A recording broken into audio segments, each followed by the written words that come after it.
A warrior walks into a crumbling temple and finds words carved into stone that will reshape an entire galaxy. The message is simple but dangerous. Peace is a lie. There is only passion. Those 5 words became the foundation for every dark side user who came after. The full code goes further. Through passion, you gain strength. Through strength, you gain power. Through power, you gain victory. Through victory, your chains are broken. This was the Sith Code. And the man who brought it back from the edge of extinction was named Darth Bane. Picture the Sith Order at its lowest point. They called themselves the Brotherhood of Darkness, and they were a mess. Hundreds of Sith Lords all fighting each other as much as they fought the Jedi. Backstabbing and scheming had become more important than actual power. The Brotherhood was failing because nobody could agree on anything. Darth Bane watched this disaster unfold and felt something building inside him. Rage at how weak his own people had become. Frustration that centuries of Sith knowledge were being wasted by fools who cared more about titles than true strength. That anger became his fuel. While other Sith were playing politics, Bane was studying. He tracked down ancient holocrons hidden in forgotten temples. He absorbed the teachings of Sith Lords from thousands of years before, and he learned something the Brotherhood had forgotten. Passion was supposed to be the source of Sith power, not clever schemes or careful alliances, raw emotion channeled into unstoppable force.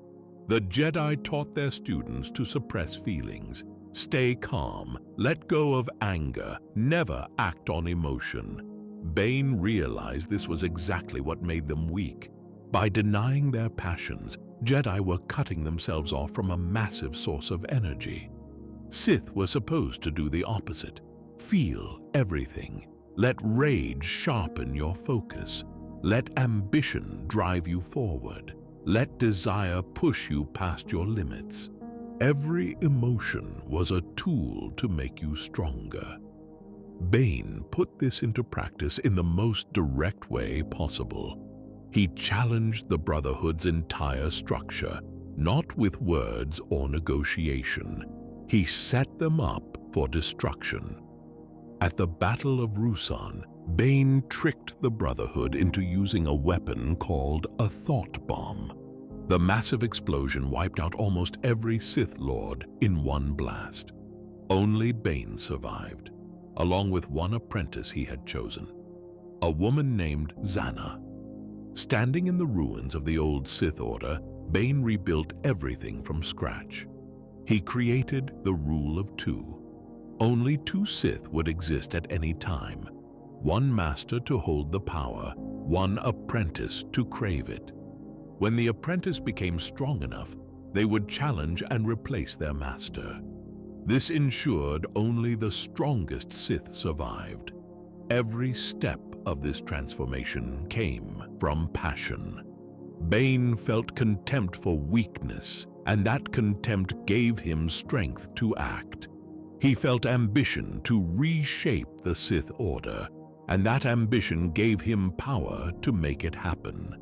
He felt determination to succeed, and that determination brought him victory. The code promised that through victory, chains would be broken. For Bane, those chains were the limitations holding the Sith back. Endless infighting, wasted potential, pointless squabbling.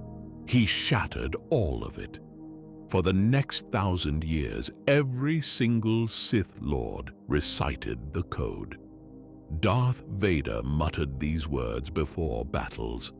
Darth Maul trained with them echoing in his head.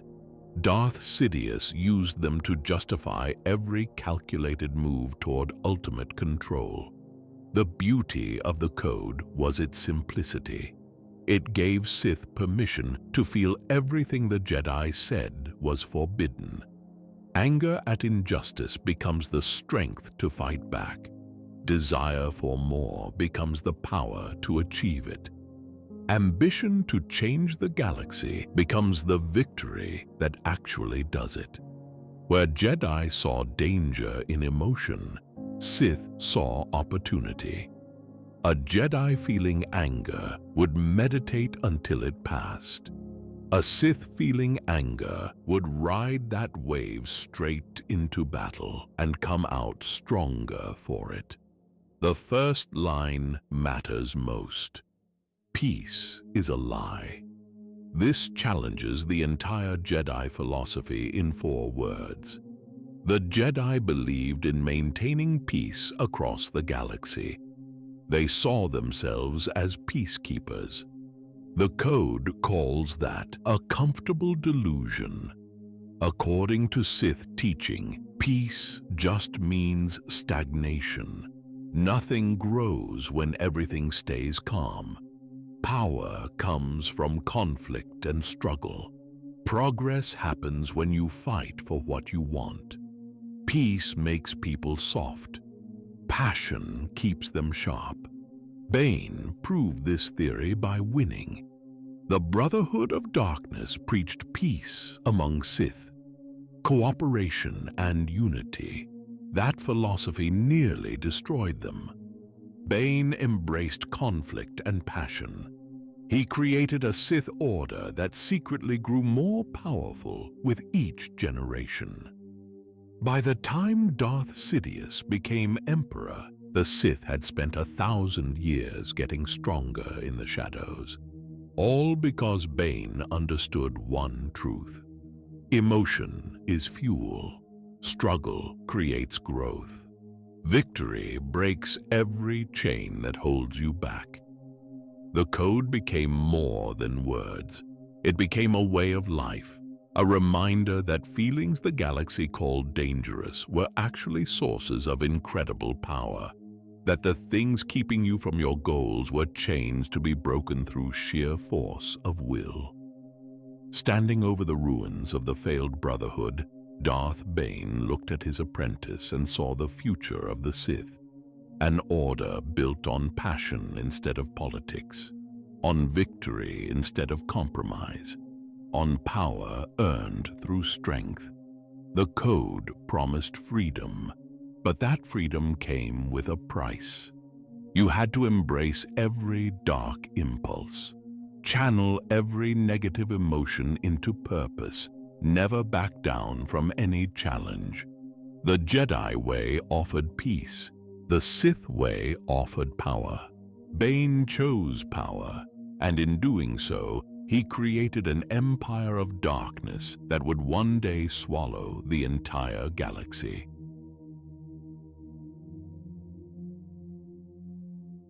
Speaking of Bane, he had one more idea that would change everything. After rebuilding the Sith Order from ashes, he made a decision that sounded completely insane. Only 2 Sith could exist at any time, ever. 2 there shall be, no more, no less. One to embody the dark side, the other to crave it. This became known as the Rule of 2. And for the next 1,000 years, every Sith Lord followed it without question. Here's what led Bane to this radical idea. He had watched hundreds of Sith Lords tear each other apart over nothing. Arguments about who deserved more respect, fights over who should lead next, constant scheming and backstabbing that weakened everyone involved. Bane realized the problem was simple. Too many Sith meant too much competition for power. When you have dozens of dark side users in one room, they spend more time fighting each other than growing stronger. He found confirmation in the teachings of an ancient Sith named Darth Revan. Revan's holocron contained a warning that stuck with Bane. Any master who trains multiple apprentices is inviting betrayal. The students will team up against the teacher. Numbers always win. So Bane decided to remove numbers from the equation entirely. His plan was brutal in its simplicity. Let the Brotherhood of Darkness destroy itself. then emerge as the last Sith, standing with only one apprentice by his side. No armies of dark warriors, no councils of Sith lords, just two people carrying the entire weight of Sith knowledge and power. The woman Bane chose as his apprentice was named Zannah. She had survived the Battle of Ruusan as a child and shown remarkable potential with the dark side. More importantly, she had the hunger Bane was looking for, that desperate need to become more powerful, to learn everything, to one day surpass her teacher. That hunger was essential to the plan. Bane would hold all the knowledge. He embodied the dark side's power. Zannah would crave that knowledge. She represented the dark side's ambition. The master possesses everything. The apprentice wants everything. This creates perfect tension. Over the years, Bane trained Zannah without holding back. He taught her Sith sorcery, ancient techniques lost to time, ways to manipulate minds and warp reality. He made her strong because the rule of two demanded it. See, here's where the system gets interesting. Bane fully expected Zannah to eventually challenge him, to grow powerful enough to face him in combat, to attempt to take everything he knew by force. He wanted her to try, because that's how the rule of two works. The apprentice studies under the master until they learn everything they can. Then comes the test. Can the student overcome the teacher? If yes, they become the new master and take their own apprentice. If no, they clearly weren't ready, and the master continues. This means the Sith Order only advances when someone proves themselves stronger than the previous generation. No more weak leaders holding positions because of politics or connections. Pure strength determines who rules. Years passed. Bane continued pushing Zannah, testing her, making her prove her worth. He covered his body in special armor made from creatures called obelisks. These parasites made him nearly invincible but caused constant pain. He became something between man and monster. Zannah grew more powerful as well. She mastered Sith sorcery that could break minds. Her lightsaber technique became flawless, and slowly, that hunger turned into genuine ambition to replace Bane. Eventually, the moment came. Zannah challenged her master to single combat. The duel was everything Bane had prepared her for. Two Sith Lords fighting with no mercy, no rules. Just dark side power clashing until only one remained standing. Zannah won. She struck down Darth Bane and claimed his title as Dark Lord of the Sith. In that moment, she proved the rule of two worked exactly as designed. The weak perished, the strong survived. The Sith Order continued with its most powerful member in charge. This cycle repeated for 1,000 years. Master trains apprentice. Apprentice eventually challenges master. Winner takes the title and finds a new apprentice. Each generation theoretically stronger than the last because only the strongest advance. Compare this to the old way. The Brotherhood of Darkness had Sith Lords who gained power through popularity or political maneuvering. They might be charismatic speakers, but terrible fighters. Under the rule of two, those people would never advance. You had to actually defeat your master in combat to prove yourself worthy. Darth Sidious later echoed this wisdom. He noted that any master who trains more than one apprentice at a time is asking for trouble. The students will compare notes. They'll realize they outnumber the teacher. They'll team up and overthrow them together. Then they'll probably turn on each other anyway. The rule of two prevented all of that. With only two Sith existing, there's nobody to team up with. The apprentice has to become genuinely stronger than the master. No shortcuts, no alliances, Just raw power against raw power. This created something unique in galactic history, a secret order growing stronger in darkness while everyone thought they were extinct. The Jedi believed the Sith were gone after Ruusan. They had no idea that two dark side users were hiding in plain sight. Learning, planning, getting more powerful with each passing generation. By the time Darth Sidious became Emperor, the Sith had been following the rule of two for a millennium. Each master had pushed their apprentice harder. Each apprentice had surpassed their master. The knowledge accumulated, the power compounded, until finally, a Sith Lord emerged who was strong enough to destroy the entire Jedi Order. That's the genius of what Bane created. He took an order on the verge of extinction and turned it into a focused weapon. No wasted energy on internal politics, no dilution of power among dozens of mediocre practitioners, just constant refinement through the ultimate test.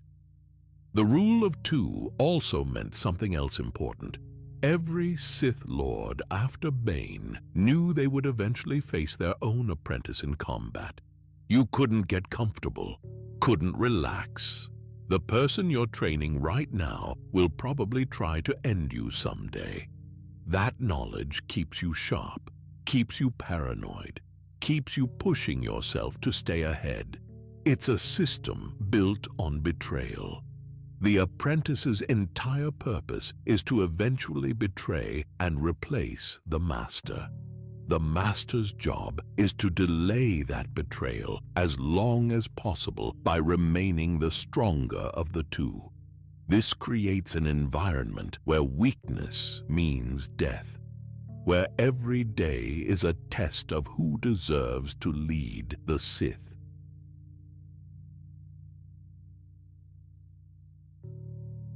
A Moon Sith Lord sits across from his young apprentice and explains the difference between their order and the Jedi. His words will shape how Palpatine views power for the rest of his life. Remember why the Sith are more powerful than the Jedi. Because we are not afraid to feel. Darth Plagueis understood something the Jedi spent centuries denying. Emotion is fuel. Every feeling you have is potential energy waiting to be channeled. Anger, fear, desire, love, pain, joy. All of it can make you stronger if you stop fighting against it. The Jedi taught the opposite.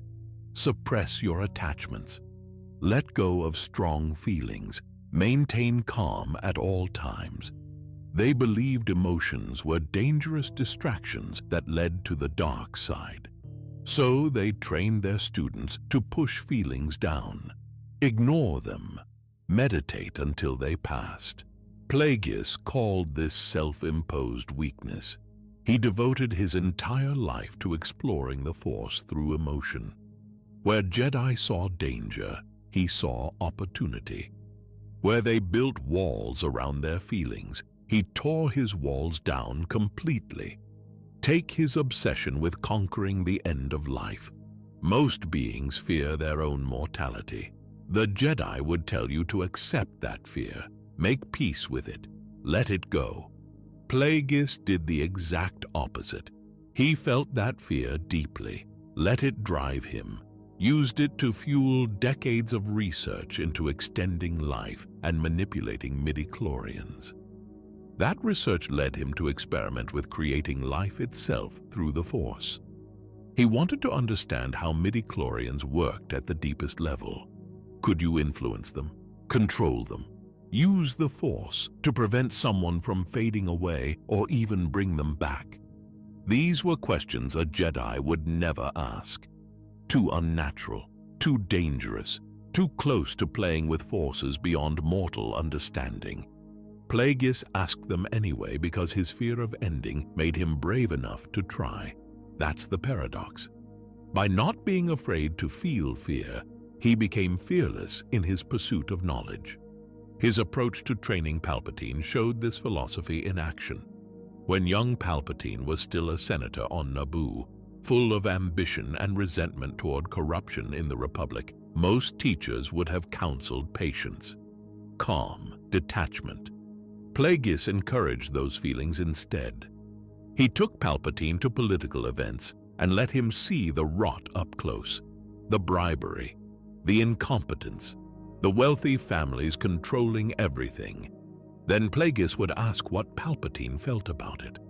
Anger, contempt, desire to tear it all down and rebuild properly. Perfect, Plagueis would say. Use those feelings. Let them sharpen your focus. Your anger at corruption can fuel your rise to power. Your contempt for weakness can guide your decisions. Your desire for control can push you to achieve it. This was radically different from Jedi training. A Jedi master seeing a student full of anger would work to soothe it, meditate on it, release it into the Force. Plagueis did the opposite. He stoked those flames higher. When they eliminated political enemies together, Plagueis showed no Jedi-like hesitation. If someone stood in the way of Sith goals, they needed to be removed. Plagueis would unleash Force lightning or orchestrate their end with cold efficiency. Then he'd move on without guilt or regret. He taught Palpatine to do the same. Feel your hatred for obstacles. Feel your determination to succeed. Then act on those feelings with absolute commitment. No second-guessing, no moral hand-wringing, just pure emotional drive channeled into effective action. In battle or confrontation, this approach gave Sith a significant edge. A Jedi fighting while maintaining perfect calm was strong, but a Sith fighting while channeling rage, absolutely ferocious. The adrenaline, the intensity, the complete lack of restraint. It made them unpredictable and overwhelming. Plagueis also understood that positive emotions could be weaponized. Joy at achieving a goal, that satisfaction could fuel your next project. Pride in your accomplishments, that confidence could intimidate opponents. Love for power itself, that passion could drive you to master techniques others wouldn't dare attempt. The key was never numbing yourself, never pushing feelings away. The Jedi ideal of the serene warrior who feels nothing was, in Plagueis's view, a warrior fighting at half strength. He proved this through his Force experiments. Dark side rituals often require intense emotion to work properly. You can't half-heartedly manipulate midichlorians. You need passionate will, desperate desire, overwhelming focus, all powered by feelings you refuse to suppress.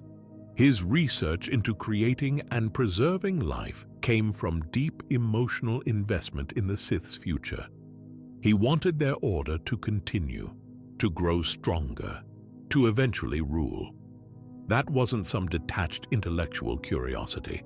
It was burning passion for a cause greater than himself. Ironically, his own end came from a moment of not feeling enough.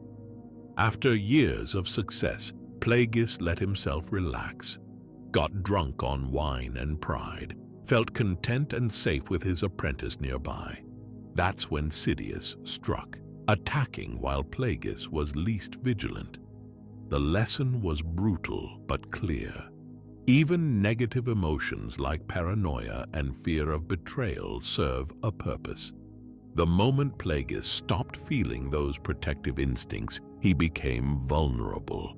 For Sidious, watching his master fade away because of lowered emotional guard reinforced the teaching perfectly. Never stop feeling. Never get comfortable. Your suspicion keeps you alive. Your anger keeps you sharp. Your fear keeps you careful. This philosophy explains why Sith are often portrayed as more intense than Jedi. They're not hiding their feelings behind serene masks. They're experiencing everything at full volume and channeling it into power. A Jedi feeling grief over a loss will meditate until the grief fades. A Sith feeling that same grief will transform it into fuel, maybe into rage at whoever caused the loss, maybe into determination to prevent future losses by gaining more control. The emotion doesn't disappear. It gets weaponized. Plagueis taught Palpatine to embrace every feeling without shame. Hate your enemies openly, fear potential threats, and prepare for them. Desire power intensely and pursue it relentlessly. Love your own ambitions and let that love drive you forward. This made Sidious into perhaps the most emotionally manipulative Sith in history. He could summon genuine hatred when facing Jedi, feel real joy when plans succeeded, experience authentic fear about threats to his rule. Then he'd use all those feelings to make himself stronger. The contrast with Jedi philosophy couldn't be more stark. Jedi saw emotion as something to overcome. Sith saw it as something to harness. Jedi built walls between themselves and their feelings. Sith tore down every wall and let everything flow freely. In practical terms, this meant Sith could access deeper wells of Force power. When you're channeling genuine rage or fear or desire, the Force responds more strongly. It's raw, primal, undiluted by attempts at calm detachment. It also meant Sith understood human nature better. They knew what motivated people because they didn't deny their own motivations. They could manipulate others effectively because they understood desire and fear from personal experience. Plagueis' wisdom to Sidious came down to one core truth. Feelings are not weaknesses to be suppressed. They're strengths to be embraced. The Jedi quench the fire inside them and wonder why they lack heat. The Sith let that fire burn as hot as possible and use it to forge empires, not afraid to feel meant, not afraid to be fully alive. To experience everything intensely, to let passion drive every decision, to never apologize for wanting power or fearing loss or hating obstacles. The Jedi path offered serenity. The Sith path offered intensity. And according to Plagueis, that intensity translated directly into greater power. Because when you fight with everything you are, holding nothing back emotionally, you become capable of achievements that calm detachment could never reach. Remember why the Sith are more powerful than the Jedi. Because we are not afraid to feel. Simple wisdom. But it explained everything about how darkness worked.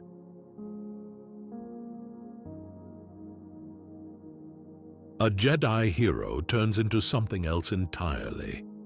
The transformation happens not through corruption, but through cold calculation about what actually wins wars. Honor is a fool's prize. Glory is of no use to the fallen. Darth Revan recorded these words in his holocron as a warning to future generations. Forget your pride. Forget your reputation. Forget everything except survival and victory. Nothing else matters if you lose. This wasn't some theoretical philosophy for Revan. It was a lesson learned through blood and fire during the Mandalorian Wars. The Mandalorians were tearing through Republic space. Planet after planet fell to their warriors. These weren't random raiders. They were organized, disciplined, following a strict honor code that made them formidable opponents. The Jedi Council responded by doing nothing. They debated, meditated, sought diplomatic solutions, looked for honorable ways to resolve the conflict without direct violence. Meanwhile, entire worlds burned. Revan watched this and made a choice. The Council wanted to preserve Jedi principles. He wanted to preserve the Republic. Those two goals were incompatible, so he picked one. Taking a group of Jedi who agreed with him, Revan seized control of Republic military forces and went to war. His way. No more waiting for permission. No more seeking the most honorable approach. Just whatever worked to win. The Mandalorians quickly learned they were facing something different. Revan didn't follow conventional warfare rules. He used deception constantly. Feints, false retreats, sacrificing positions to lure enemies into traps. When the Mandalorians expected honor duels and straightforward battles, Revan hit them from unexpected angles.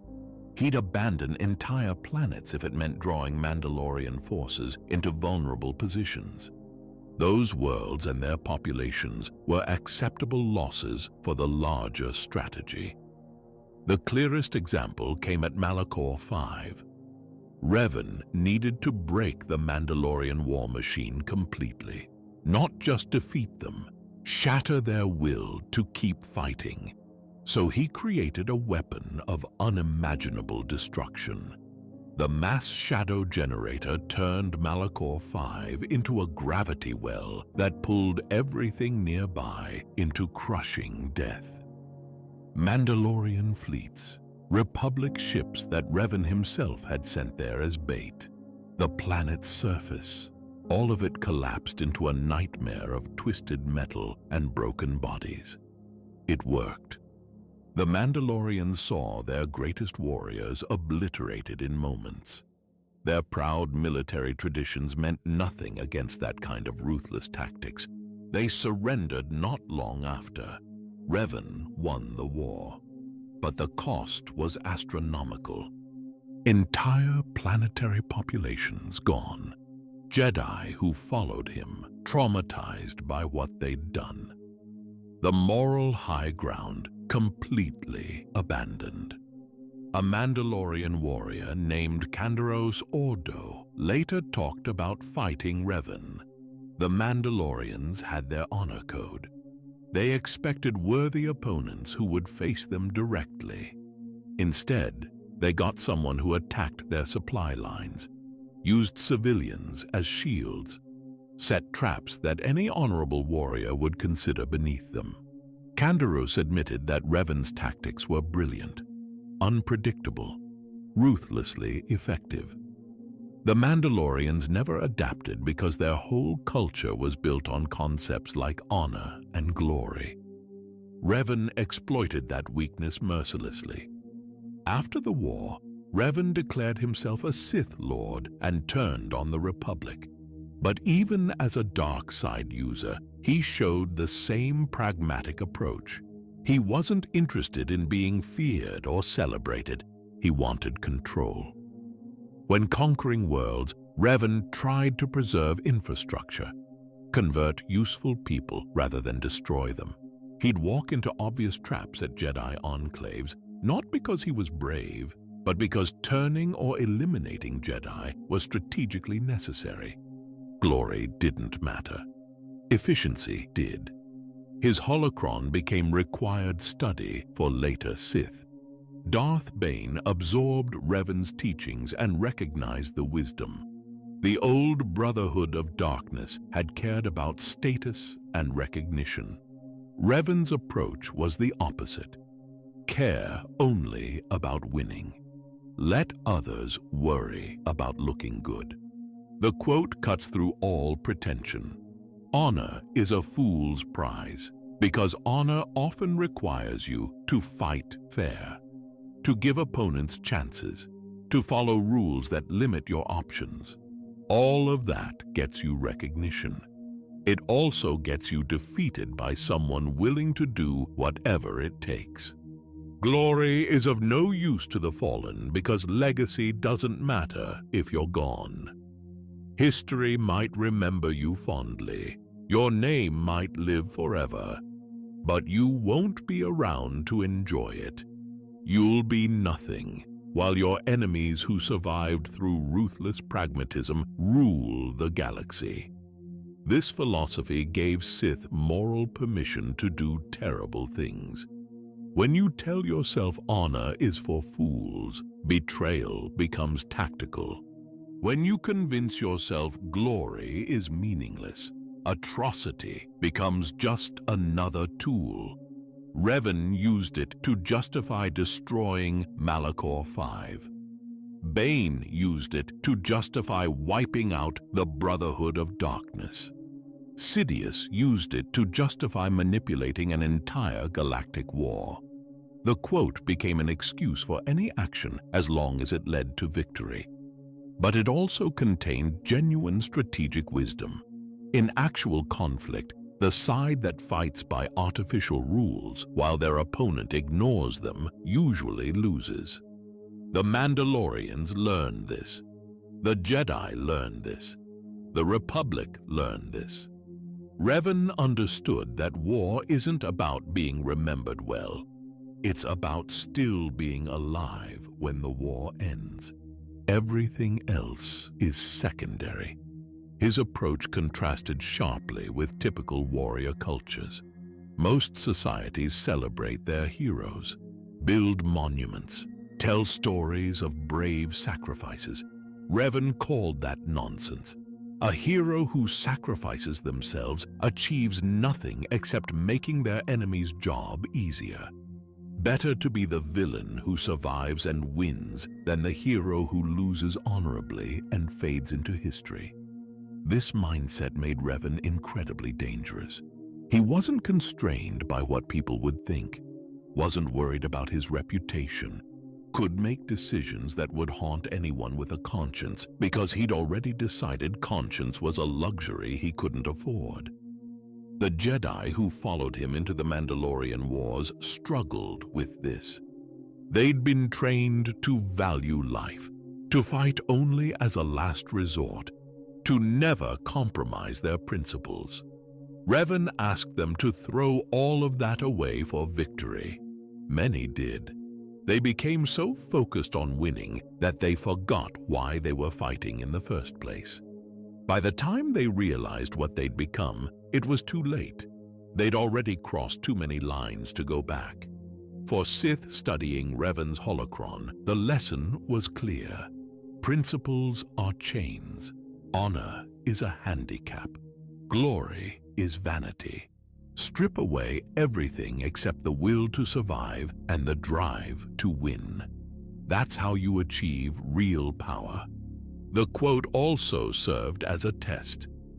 Anyone who reacted with outrage or disagreement probably wasn't ruthless enough to be Sith. Anyone who nodded in understanding and immediately saw the tactical applications was already thinking like a dark side user. Revan's legacy proved the philosophy correct from a certain perspective. He nearly conquered the galaxy, defeated the Mandalorians when the Jedi Council couldn't, became one of the most powerful Force users in history, all because he was willing to do what others called dishonorable. The fact that he eventually returned to the light and redeemed himself added an interesting footnote. Even Revan ultimately decided there were some things worth more than victory. But by then, he'd already changed galactic history through his ruthless pragmatism. For pure Sith who never wavered, Revan's later redemption was proof he'd been weak all along.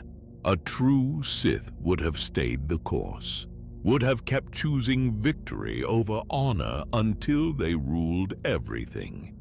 But the quote itself remained powerful. It crystallized a truth that made uncomfortable sense. You can be the most honorable warrior in the galaxy, the most celebrated hero, the most glorious champion. None of that matters if you lose. The winner writes history. The survivor claims the prize. Everyone else becomes a cautionary tale about the dangers of putting principles before practical victory. Honor is a fool's prize. Glory is of no use to the fallen. Cold words from a cold mind, but devastatingly effective for anyone willing to embrace them completely.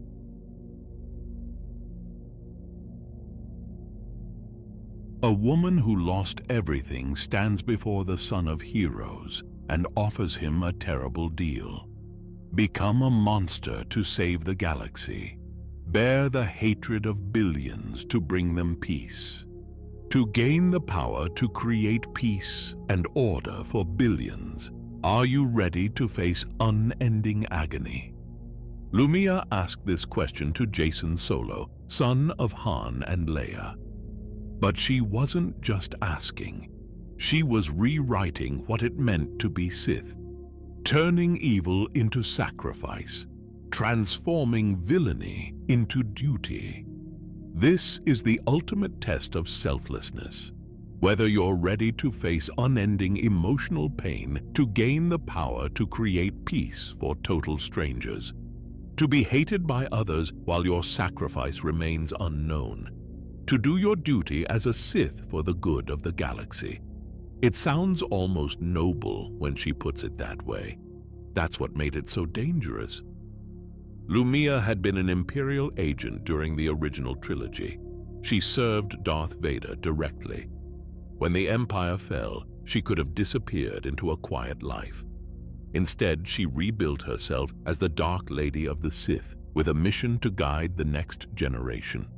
She believed the galaxy needed strong leadership, someone willing to make the hard choices that kept billions safe, someone willing to be hated if it meant preventing chaos. The Jedi wouldn't do it. They were too concerned with being seen as good, too worried about their reputation. A Sith had no such limitations. Lumiya lived this philosophy in the most literal way possible. She'd been gravely injured fighting Luke Skywalker years earlier, lost limbs. Her body was more machine than flesh now. Every day brought chronic pain that most people couldn't endure. She channeled that agony into purpose. The physical suffering became proof that she was willing to bear any burden for her mission. When she talked about facing unending pain, she knew exactly what that meant. She lived it. Emotionally, she sacrificed even more. No normal relationships, no family, no peaceful retirement. She existed in shadows, hunted by Jedi, hated by the galaxy. Anyone who knew what she was wanted her gone. But in her mind, this made her a hero. Not the kind who gets medals in parades.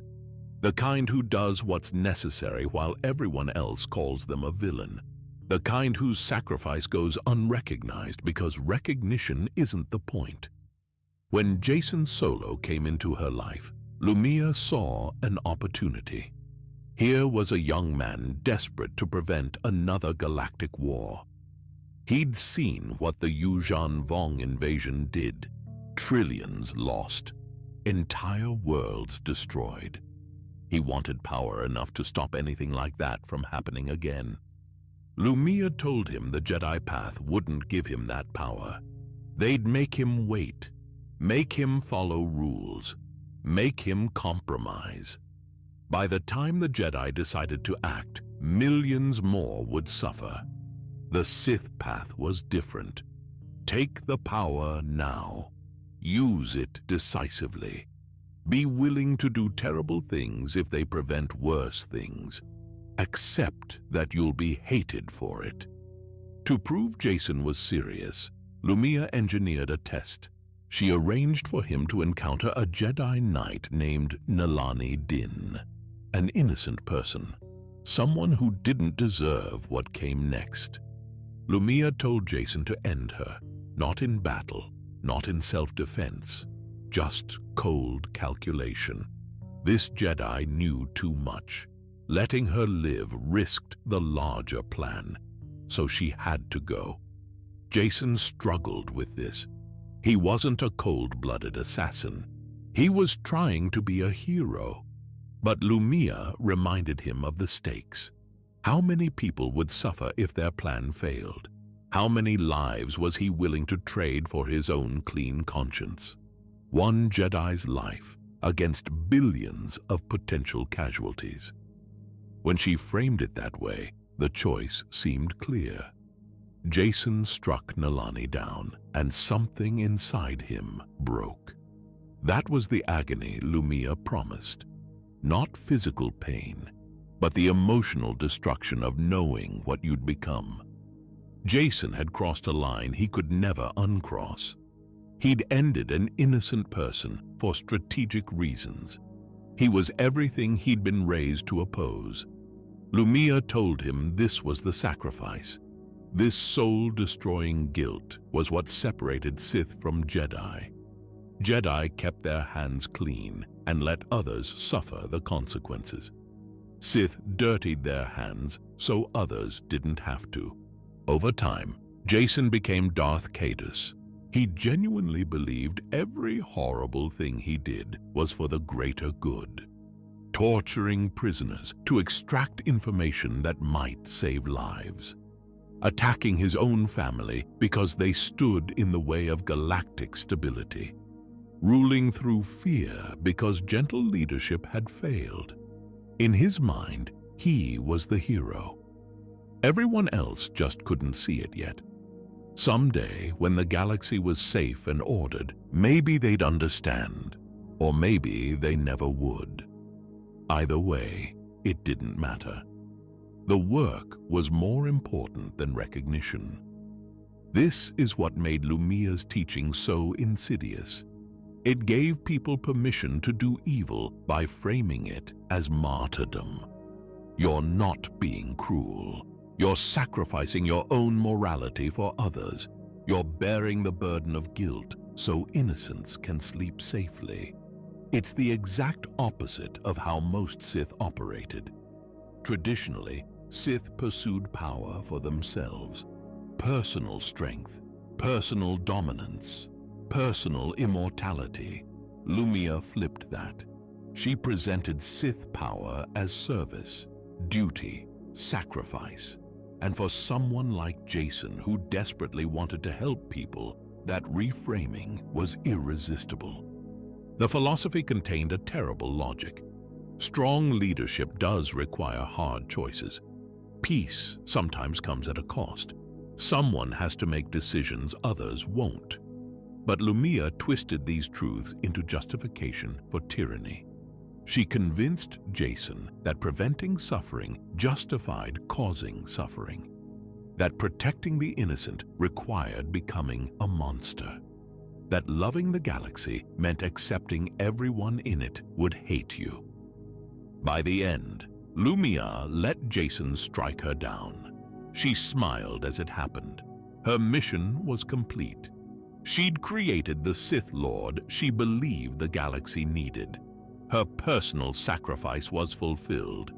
From her perspective, she'd done her duty, faced the agony, bore the hatred, became the villain so Jason could become what she thought was necessary. That she was wrong about all of it didn't matter. She died believing she'd saved the galaxy. For anyone studying Sith teachings, Lumiya's approach represents the most dangerous manipulation. She took genuine virtues like selflessness and duty and weaponized them, made evil sound noble, made cruelty sound like compassion, made tyranny sound like service. The quote appeals to the part of people that wants to be heroic, that wants to make a difference, that's willing to sacrifice for others. Then it channels all of that into darkness by convincing them the sacrifice required is their own humanity. Jason Solo started as a hero trying to prevent suffering. Lumiya guided him to become a Sith Lord who caused tremendous suffering while telling himself it was necessary. The road to that transformation was paved with her words about duty and sacrifice. The ultimate test of selflessness. she called it. But real selflessness doesn't require destroying your soul, doesn't justify atrocity, doesn't demand you become the thing you're fighting against. Lumiya's version of selflessness was actually the opposite. It was ego disguised as humility, the belief that you alone can save the galaxy, that you're strong enough to bear burdens others can't, that the rules don't apply to you because your cause is too important. She faced unending agony. She was vilified. She remained unknown to those she claimed to help. But she wasn't a hero. She was a manipulator who created a tyrant and called it service. To gain the power to create peace and order for billions, are you ready to face unending agony? The real answer should have been no. Some powers aren't worth the price. Some sacrifices don't actually save anyone. Some duties lead straight to damnation. But Lumiya made it sound like the only honorable choice, and that's why her teaching remains one of the most seductive and dangerous in all Sith philosophy.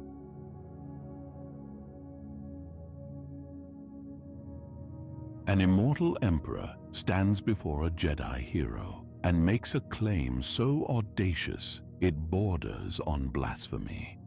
He takes the most sacred Jedi teaching and twists it into something unrecognizable.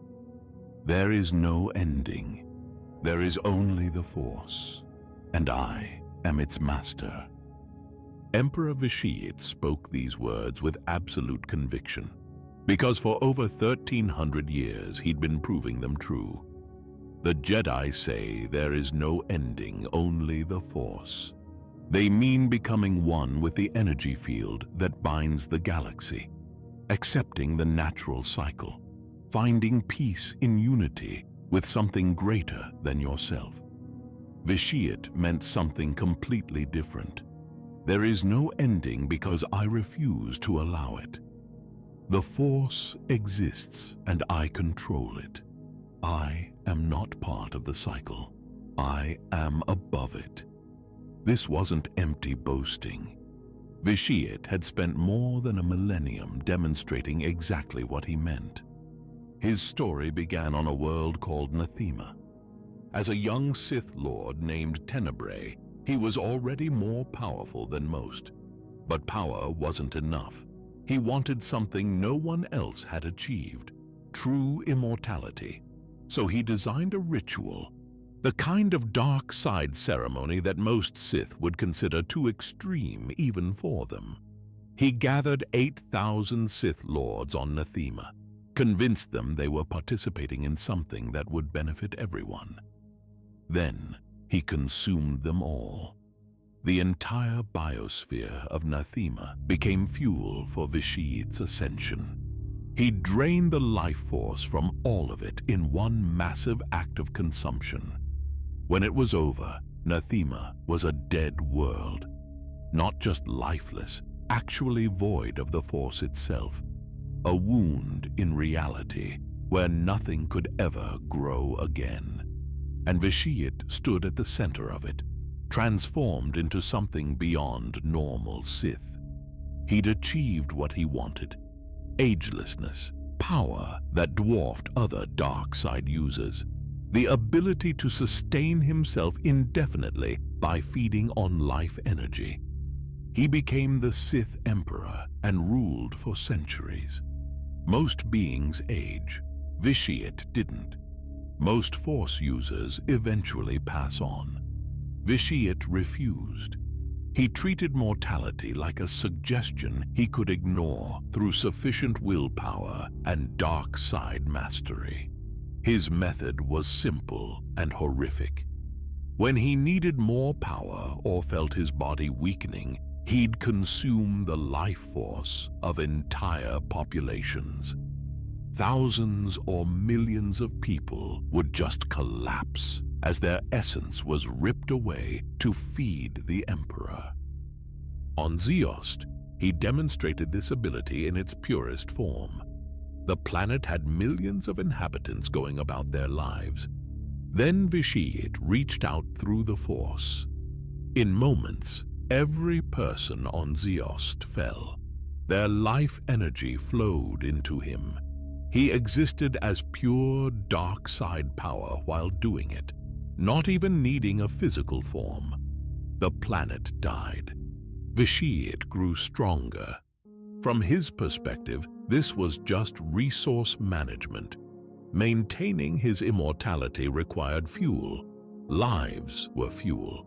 Simple as that. But physical immortality was only part of his plan. Vitiate had learned techniques that let his consciousness survive even if his body was destroyed. Essence transfer, the ability to move his spirit from one vessel to another. He created anchors for his consciousness, possessed other bodies when needed. At one point, he lived as Valkorion, emperor of a different civilization, while simultaneously maintaining his identity as Vitiate. Multiple bodies, one consciousness. This made him nearly impossible to truly destroy. Strike down his body and his spirit would flee to a prepared vessel. Contain his spirit and he'd find a way to break free. He'd spent centuries preparing contingencies for every possible threat. The Jedi Order sent their best against him multiple times. The hero of Tython, one of the most powerful Jedi in history, faced Vitiate directly. That's when the Emperor spoke his declaration, a reminder that all the hero's effort was pointless. Vitiate could not be ended. He was beyond such mortal concerns. For his followers, this created a kind of religious devotion. They didn't just serve a powerful Sith. They served someone who'd conquered the one enemy no one else could beat. Their emperor was eternal. His rule would last forever. That certainty made them fanatic in their loyalty. The Dark Council that governed under him understood they served a God King, not metaphorically. Vitiate had achieved something that gods were supposed to do. He'd broken the most fundamental rule of existence. Everything living must eventually fade, except him. This belief system shaped his entire empire. Why plan for succession when your ruler will never need replacing? Why worry about long-term consequences when the Emperor's vision spans centuries? Why question commands from someone who's mastered the Force itself? Vitiate's quote twisted the Jedi philosophy in the most direct way possible. The Jedi embrace their eventual unity with the Force. They see it as the natural conclusion, beautiful in its inevitability. Vitiate rejected that completely. Unity with the Force sounded like surrender, like admitting the Force was greater than himself. He flipped the relationship. The Force wasn't his master. He was the Force's master. It existed to serve his will. For someone seeking ultimate power, this represented the peak, not just living longer or becoming stronger, actually placing yourself above the fundamental energy of the universe, treating the Force like a tool rather than a partner. The confidence this required was staggering. To look at something that predates civilizations and connects all life and say that you control it, that takes either absolute certainty or complete delusion. In Vitiate's case, it might have been both. He lived this way for over 1,000 years, consuming worlds, transferring between bodies, ruling an empire that stretched across vast reaches of space, building toward goals that took centuries to unfold, all because he genuinely believed the normal rules didn't apply to him. The terrifying part is how close he came to being right. By the time heroes finally stopped him, Vitiate had achieved a form of immortality that most Sith could only dream about. He'd survived attempts to destroy him that would have ended anyone else. In the final confrontation, The hero of Tython managed something others couldn't. Found a way to actually end Vitiate's consciousness. To stop the cycle of essence transfer and consumption. To prove that even a self-proclaimed God King could be beaten. But it took the combined effort of multiple powerful Force users and specific circumstances to make it happen. Under almost any other situation, Vitiate would have escaped again, found a new body, returned years or decades later to continue his plans. His claim of mastery over the Force almost became reality. He bent the rules of life and energy to his will for 13 centuries, treated entire planetary populations as resources to extend his existence, made himself into something that defied natural law. The quote represents the ultimate dark side promise taken to its logical extreme. Not just power over others, not just extended life, actual dominion over the Force itself, becoming the master rather than the servant. For dark side users studying his example, Vitiate showed what was theoretically possible. If you're willing to sacrifice millions, if you're willing to perform rituals that destroy entire worlds, if you're willing to shed every shred of humanity, then maybe, just maybe, you can achieve something close to godhood. The price was everything. Vitiate existed for centuries, but not as anything recognizably human. He was consciousness and will wrapped in dark side power, using bodies like clothes, treating life as currency, operating on a scale where individual beings didn't matter at all. Most Sith wanted power. Vitiate wanted to become power itself, to be the Force made manifest, to prove through sheer determination and dark mastery that even the most fundamental forces could be controlled. There is no ending. There is only the Force, and I am its master. A declaration of absolute authority, a rejection of mortality, a claim of divinity. And for over 1,000 years, Vitiate lived as if it were true.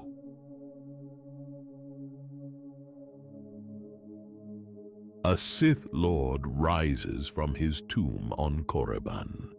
He was struck down by his own followers, buried, forgotten, but standing here now, very much alive, with power radiating from him like heat from a star. I have been through the end and conquered it. I have returned with my power multiplied. Darth Krayt spoke these words to an empire that thought he was gone, to followers who'd moved on without him, to a galaxy that had written him off. He proved them all wrong. His journey to that moment was unlike any other Sith. Krayt started life as Asharad Het, a Jedi Knight who survived Order 66. He could have stayed hidden, could have lived quietly. Instead, circumstances pushed him down a much darker path. The Yuuzhan Vong captured him. These extragalactic invaders had organic technology that interfaced with living tissue. They tortured Het by implanting coral growths into his body, living parasites that burrowed through his flesh and slowly consumed him from within. Most people would have perished quickly. Het survived through sheer stubbornness and growing connection to the dark side. But survival came at a cost. The coral implants kept growing, spreading. Every day brought more pain as they devoured him piece by piece. This was a living form of the ultimate end. Not quick, not merciful.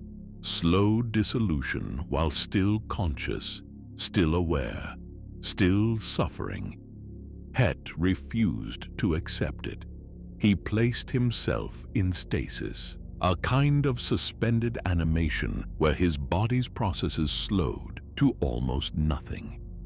For over a century, he remained in this state, fighting internally against the parasites, learning to use dark side power to contain them. During that time, the galaxy moved on. People who knew Asharad Het assumed he was long gone. The Jedi who remembered him mourned and moved forward. He became a footnote in history. But inside that stasis chamber, Het was transforming. When he finally emerged, he was no longer a Jedi struggling with darkness. He was Darth Krayt, fully embraced Sith Lord who'd spent 100 years in a personal war with his own body. He'd won. Through pure willpower and dark side mastery, Krayt ripped the coral implants from his flesh, tore out the parasites that had been consuming him, rebuilt his strength, and emerged more powerful than before. That was his first conquest over ending. He'd faced a slow, agonizing fate and refused to submit. Used the dark side to survive what should have finished him. Turned suffering into strength. Krayt founded the One Sith, a new vision for the dark side where all Sith served under one leader, him. Where the Order itself would be eternal because it operated as a single unified force rather than the constant betrayal of the rule of two. He built an empire, gathered followers, planned for centuries. Everything was progressing according to his vision. Then his own people betrayed him. Darth Wirelock, one of his most trusted servants, struck him down, decided that Krayt's time had passed, that new leadership was needed. They entombed Krayt on Korriban, the ancient Sith homeworld, buried him deep in the valley where other Dark Lords rested. Wirelock took control of the One Sith and began implementing his own plans. For most people, that would be the end of the story. Betrayed by your own followers, body cold in a tomb, legacy seized by someone else. Krayt had other plans. Through techniques he'd been studying for decades, possibly including essence transfer and other Sith sorcery, Krayt's consciousness survived. His body healed in that tomb. The dark side itself seemed to fuel his return. When he finally burst from his grave, he was changed again, free of the coral implants that had plagued him, stronger than before, wielding abilities he hadn't possessed before, like dark transfer, a power that could heal or harm through the Force. His proclamation was aimed at everyone who'd counted him out. I went through the final ending and came back. I'm not just alive, I'm more powerful than ever. For his followers, this was a miracle. Their founder had literally returned from being gone. The dark side had brought him back. This wasn't theory or legend. This was their leader standing before them after everyone watched him perish. That kind of display galvanizes loyalty like nothing else. If your leader can conquer the one thing that defeats everyone else, what chance do enemies have? If the dark side can resurrect the fallen, what's left to fear? Krayt wasted no time reclaiming what was his. He found Wirelock and destroyed him in single combat, showed his traitorous servant exactly what happened to those who moved against him. Then he reasserted control over the One Sith with even greater authority than before. His followers who'd stayed loyal were vindicated. Those who'd doubted faced a choice: submit to the returned master or face his wrath. Most chose submission. The quote emphasizes that his power multiplied. This wasn't just coming back at the same level. Krayt emerged stronger from going through that experience. The suffering in stasis, the betrayal, the actual ending and return. All of it fed his dark side connection. This matches Sith philosophy about pain and rebirth. Suffering doesn't weaken a true darksider. It strengthens them, forces them to dig deeper, find reserves they didn't know existed, come back harder than before. For Krayt, each brush with ending made him more formidable. The Yuuzhan Vong torture forced him to master pain. The century in stasis let him develop unprecedented focus. The betrayal and return gave him righteous fury and new abilities. He became the living proof of the Sith's ultimate promise. Push past every limit. Refuse every boundary. Even the grave cannot hold you if your will is strong enough. This directly challenged Jedi teaching. Jedi accept mortality. They become one with the Force. They see ending as natural, beautiful even, the completion of the cycle. Krayt said that was surrender. True power meant refusing to accept any limitation, including the final one. The Jedi were content to fade away. Sith fought to remain, to return, to prove that will could overcome even death itself. His one Sith ideology extended this concept. The Order wouldn't end because individual Sith fell. It would continue as one eternal entity. Krayt at the center, theoretically forever, with the organization surviving through collective purpose. He was aiming for two forms of immortality: personal, through techniques that let him survive ending, and organizational, through creating a Sith order that couldn't be destroyed because it operated as a single entity rather than fractious individuals. The psychological impact on followers was enormous. If you serve someone who's conquered the ultimate enemy, you inherit some of that confidence. You feel protected by their power. You believe your cause is destined to win because not even the final ending can stop your leader. For enemies, it was demoralizing. How do you fight someone who came back from being gone? What's your victory condition when defeating them once didn't work? Krayt weaponized his own resurrection as psychological warfare. Eventually, Cade Skywalker did manage to destroy Krayt for good.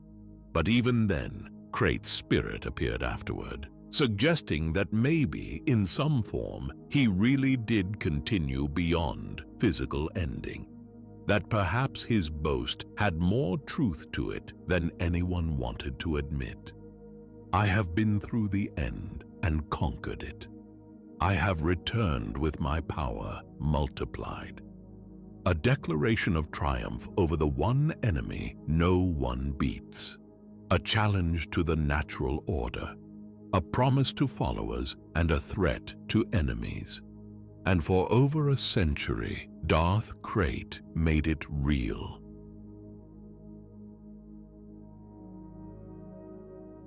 An apprentice stands over her fallen master. She just ended the most important person in her life. The man who taught her everything, the one who made her powerful, and she feels no regret. This is the way of our order. An individual may fall, but the Sith are eternal. Darth Zannah spoke these words understanding exactly what they meant. She'd just proven them by striking down Darth Bane himself. Her master, her teacher, the architect of the rule of two. Bane was gone, but everything he represented continued through her. This wasn't about personal ambition, though Zannah certainly had that. This was about understanding that she was part of something bigger than herself. A chain stretching back centuries and forward into an unknown future. The Sith Order mattered more than any individual Sith. That was the core of Zannah's philosophy, and she lived it completely. From the moment Bane took her as his apprentice, Zannah understood the arrangement. He would teach her, make her powerful, give her all his knowledge. Then one day, when she was ready, she would face him, and one of them would perish. That was always the plan. The rule of two demanded it. The stronger survives, the weaker falls. This ensures the Sith Order always has its most powerful member in charge. For years, Zannah trained under Bane, studied Sith sorcery, mastered techniques of mental manipulation that could drive enemies insane, learned lightsaber combat, absorbed every scrap of knowledge Bane could provide. But she never struck prematurely. Other apprentices might have gotten impatient, might have challenged their master before they were truly ready, hoping to get lucky. Zannah was smarter than that. She understood that her job wasn't just to replace Bane, it was to preserve what he'd built. If she challenged him too early and lost, the entire Sith Order might end with her failure. All of Bane's work reforming the Sith would be wasted. So she waited, protected Bane from external threats. When Jedi discovered them, Zannah fought alongside her master to ensure his survival. Not because she loved him, because the Order needed him alive until she was ready to properly succeed him. This kind of patience showed remarkable discipline.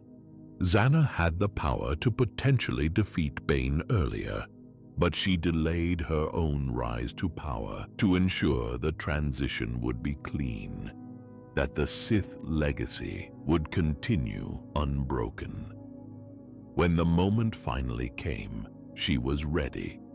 The duel between them was everything Bane had prepared her for. He fought with all his strength. She matched him with everything she'd learned.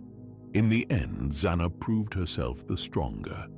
Bane fell, as he'd always known he would eventually, as he'd planned for. The rule of two working exactly as designed. Standing over his body, Zannah didn't mourn. She honored his memory by immediately continuing the work. She took her own apprentice, a woman she named Darth Cognos. The chain continued, master to apprentice, generation to generation. This was the genius of what Bane and Zannah created. Individual Sith Lords would come and go, but the Order itself would persist, each master teaching their apprentice, each apprentice eventually surpassing their master and taking a new student. An unbroken line of dark side knowledge and power. Zannah had studied ancient Sith history deeply. She'd seen what happened when the Order forgot this principle. During the Brotherhood of Darkness era, hundreds of Sith existed simultaneously. They spent more time fighting each other than advancing their cause. The Order nearly collapsed completely. The rule of two fixed that problem. With only two Sith existing at any time, there was no room for internal power struggles beyond the essential master-apprentice dynamic. All energy focused outward. All knowledge concentrated in just two people who could teach each other and grow stronger. But it required a specific mindset. You had to accept that you personally would fall. That your apprentice was literally training to replace you. That your legacy wouldn't be your name remembered, but the continuation of Sith philosophy through whoever came after you. Zannah embraced this completely. She added her own innovations to Sith knowledge, mastered sorcery techniques that Bane hadn't used. Then she taught those skills to Cognos, ensuring they'd be passed down the line, each generation building on the last. When Bane briefly considered using essence transfer to possess Zannah's body and cheat the system, she resisted fiercely. That wasn't how it was supposed to work. One Sith had to fall for the Order to renew itself. That was the way. Trying to circumvent it would corrupt the whole process. Her resistance showed she understood the philosophy better than Bane did in that moment. The individual doesn't matter. The Order matters. If Bane possessed her body, he'd continue. But the principle of constant improvement through succession would be broken. Zannah forced the rule of two to work as intended. The master falls. The apprentice rises. The cycle continues. This belief gave Sith incredible resilience. When hiding from the Jedi for centuries, when facing setbacks, when individual plans failed, the lone Sith could remind themselves that temporary defeat doesn't matter. The Order endures. Eventually, the Sith will prevail. This faith in eternal continuation made Sith patient. They could wait decades or centuries for the right moment, could endure being hunted and hidden, could sacrifice personal glory for the larger mission, because they knew their side would outlast the enemy. Zannah proved this philosophy worked. After her victory over Bane, she maintained the secrecy he'd established, continued training in shadow, passed her knowledge to Cognos, who passed it to another apprentice, who passed it to another. The line remained unbroken all the way to Darth Sidious. When Sidious finally destroyed the Jedi Order and conquered the galaxy, he was fulfilling a plan that Zannah had helped preserve 1,000 years earlier. She never saw that victory. She was long gone. But her contribution to it was essential. That's what the quote means. Individual Sith fall, but each one advances the cause slightly. Each one adds something to the knowledge base. Each one brings the Order closer to ultimate victory. The flame passes from hand to hand, but never goes out. For aspiring Sith, this teaching provided perspective. Your life isn't about personal achievement. It's about being one link in an eternal chain. Your job is to learn everything your master knows, add your own innovations, then pass it all to your apprentice before they replace you. If you do that, you've succeeded, even if no one remembers your name, even if you fall in obscurity. The Sith Order continues because of you. That's immortality of a different kind.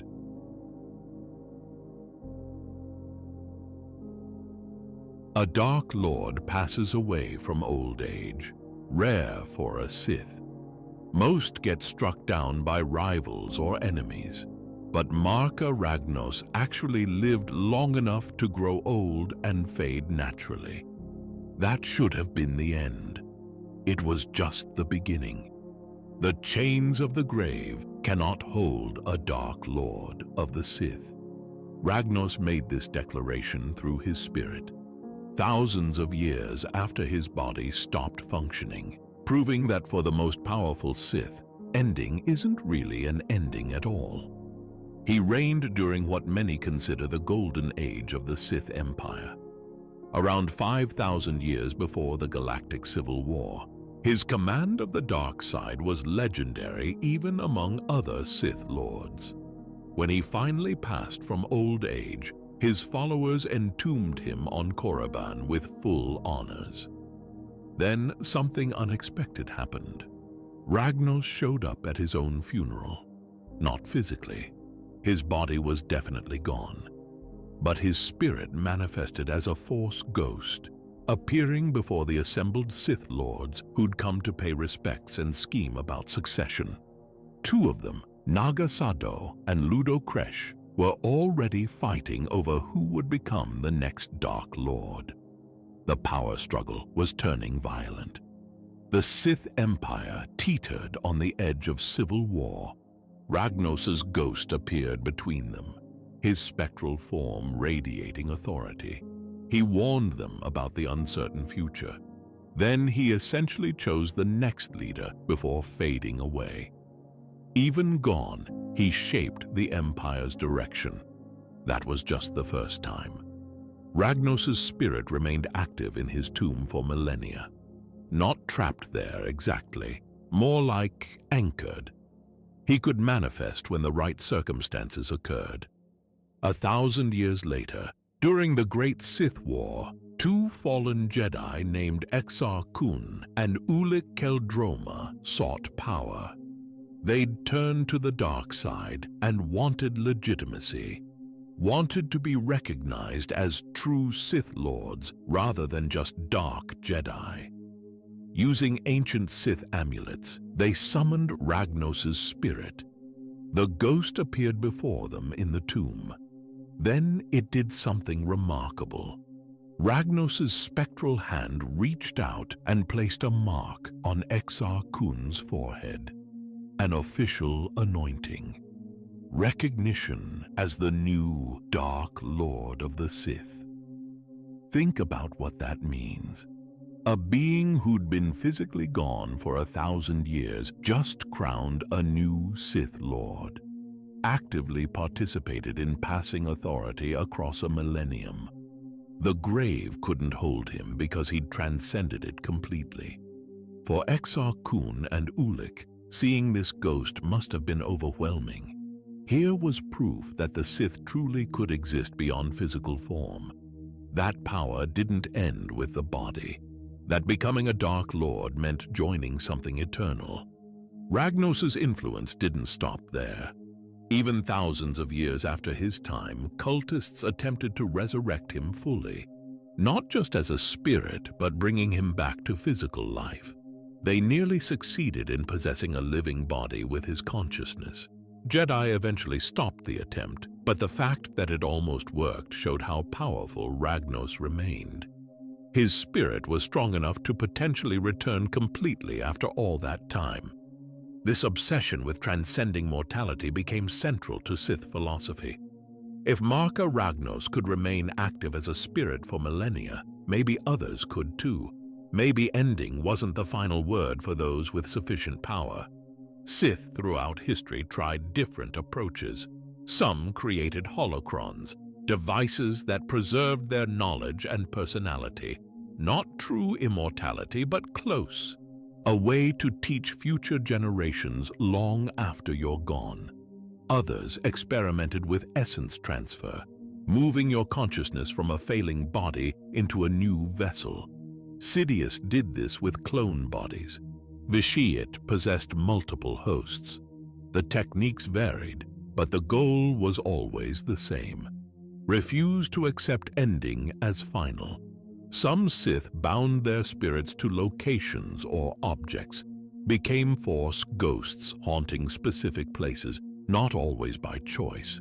Lesser Sith who tried this often got trapped, unable to manifest or move on, stuck in a kind of spiritual prison. Ragnos was different. He maintained agency, could appear when summoned, could influence events, could anoint successors. He'd mastered the technique rather than being enslaved by it. His tomb on Korriban became a place of dark power. Jedi who entered could feel his presence, the weight of his spirit pressing against reality. Even knowing he wasn't physically there didn't make it less unsettling. For Sith acolytes, visiting Ragnos's tomb was almost religious. Here lay a Dark Lord who'd proven the ultimate point. That true power transcends flesh. That the greatest among them becomes something more than mortal. The quote itself served multiple purposes. For followers, it was inspirational. Your legacy doesn't have to end. Your influence can stretch across centuries. You can become legendary by refusing to be forgotten. For enemies, it was a threat. Striking down a Sith Lord doesn't necessarily solve your problem. Their spirit might linger. Their influence might continue. You might think you've won only to face their ghost years later. It's also a warning about the dark side's nature. Many Sith who tried to become spirits succeeded, then discovered they were trapped, unable to truly rest, unable to move on, existing in a kind of twilight state between life and the afterlife. Ragnos seemed to handle this better than most. He could manifest when needed, could act in the world, could pass on authority, but he also seemed content to rest in his tomb between appearances, not desperately clinging to existence, just refusing to be completely gone. The chains of the grave metaphor is interesting. It suggests ending is a prison, chains that bind you down into nothing. A true Dark Lord breaks those chains through sheer force of will and dark side mastery. But you could also read it differently. Maybe the chains aren't preventing you from ending. Maybe they're preventing you from moving on. Maybe Sith who transcend their physical forms are actually trapped by their own refusal to let go. Either way, Ragnos proved the technique worked. For thousands of years, his name remained known. His spirit remained active. His influence shaped Sith history across multiple eras. That's a form of immortality, even if it's not the same as living. His example inspired countless other Sith to seek similar paths. Some succeeded, most failed. A few achieved something close, but all of them were chasing what Ragnos had demonstrated. That with enough power and knowledge, the grave becomes optional. By the time later Sith like Sidious came along, this pursuit of immortality was deeply embedded in dark side culture. Every technique for cheating finality traced back to examples like Ragnos. Every ritual for preserving consciousness built on foundations he helped establish.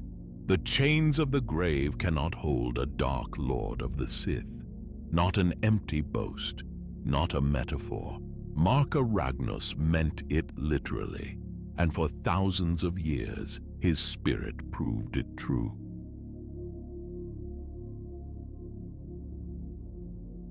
A massive warrior in black armor charges through the burning Jedi temple on Coruscant. Smoke fills his lungs. Bodies litter the floor around him. He's never felt more alive. I fight because that is what I was made to do. The Empire is war made manifest. That is why it is perfect. Darth Malgus spoke these words with absolute certainty. For him, war wasn't a tool or a strategy. It was existence itself, the purest expression of what the Sith Empire should be. Most people fight because they have to, because enemies threaten them, because circumstances demand it. Malgus fought because anything else felt wrong, like a shark that has to keep swimming or it perishes. He had to keep fighting or he wasn't really living. During the Great Galactic War, Malgus was everywhere. The conflict burned hottest, leading assaults on Alderaan, dueling Jedi across battlefields, commanding legions as they tore through Republic defenses, war after war, battle after battle, never stopping, never resting. He loved it. That's the part that made him different from soldiers who endured combat out of duty. Malgus genuinely found fulfillment in violence, the clash of lightsabers, the sound of buildings collapsing, the smell of smoke and fire. All of it felt right to him. His philosophy was simple. The Sith Empire existed to wage war. That was its nature, its purpose. When the Empire fought and conquered, it was being true to itself. When it paused for peace treaties or political negotiations, it was betraying what it was meant to be. War made manifest.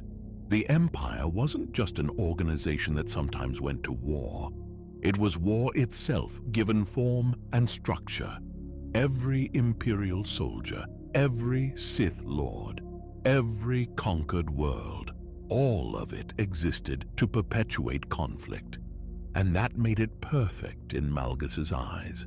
The sacking of Coruscant showed Malgus at his most fulfilled. While politicians negotiated peace talks on Alderaan, Malgus led a surprise attack on the Republic capital. Sith forces landed directly at the Jedi Temple, the holiest site of their ancient enemies. Malgus fought his way deep into the temple. Jedi Masters tried to stop him. He cut through them. His dueling style was pure aggression.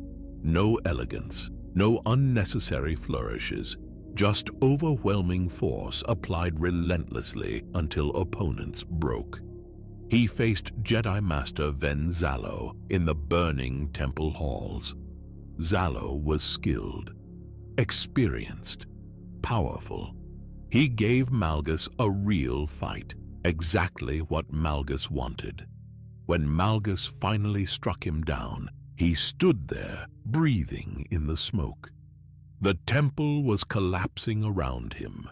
Jedi were fleeing or fallen.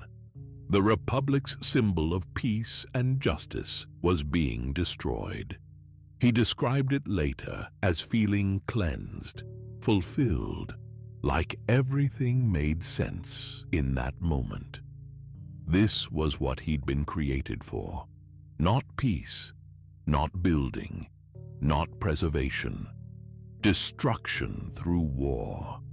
The attack succeeded beyond expectations. The Republic, desperate to save what remained of Coruscant, agreed to the Treaty of Coruscant. Very favorable terms for the Empire. Malgus's brutal assault had won what years of conventional warfare couldn't. But then something happened that bothered Malgus deeply. The war stopped. The treaty held. Politicians on both sides started talking about lasting peace, about coexistence, about ending the conflict permanently. To Malgus, this was wrong. The Empire betraying its nature. War was supposed to be constant, the crucible that kept everyone sharp, the force that weeded out weakness and rewarded strength. Stopping meant stagnation, decay. He grew disillusioned with Imperial leadership. The Dark Council cared more about maintaining power structures than maintaining war. They'd accepted peace because it was politically convenient, because it let them consolidate control. Malgus saw this as failure. If the Empire wasn't actively conquering, what was the point? What made it different from the Republic? The whole reason the Sith Empire existed was to embody conflict. Peace made it meaningless, so he attempted a coup, declared himself the true Emperor, announced he would continue the war regardless of what politicians wanted. His vision of the Empire had no room for peace treaties or diplomatic solutions, only endless conquest. The Dark Council obviously didn't appreciate this. They sent forces to stop him, multiple Sith Lords and Jedi working together to bring him down. Eventually, they succeeded. Malgus was defeated through overwhelming numbers, but his philosophy remained influential. Many Imperial soldiers and Sith agreed with him privately, that the Empire had lost something vital when it stopped fighting, that peace was making them weak, that true strength came from constant conflict. Malgus's personal life reflected his beliefs. He had a companion named Elena, a Twi'lek woman he genuinely cared about, maybe even loved as much as someone like Malgus could love. But he ended her himself, not in rage or by accident, deliberately, because attachment made him vulnerable. Caring about someone meant having something to lose, and a perfect instrument of war couldn't afford weaknesses like that. It was cold, calculated, and from his perspective, necessary. She made him less effective at his purpose, so she had to go. That's how completely he'd embraced his identity as a warrior with no other function. This mindset removed all moral complexity from his existence. Jedi agonized over when violence was justified. Politicians worried about civilian casualties. Generals considered the costs of campaigns. Malgus didn't. Fighting was his purpose. War was perfection. Anything that advanced conflict was good. Anything that hindered it was bad. Simple, clear, uncomplicated by ethics or empathy. For the Sith Order, Malgus represented an extreme but useful perspective. Darth Bane's philosophy about conflict sharpening strength found its ultimate expression in Malgus. He was what you got when you took Sith principles about passion and power and stripped away everything except combat. His quote about being made to fight reflected Sith beliefs about purpose. They didn't see violence as a regrettable necessity. They saw it as the natural state, the way things were supposed to be. Peace was the aberration. Conflict was normalcy. For Imperial propaganda, Malgus became a symbol, the perfect warrior, the soldier who never questioned, who fought because that's what soldiers were for, who found meaning in service through violence.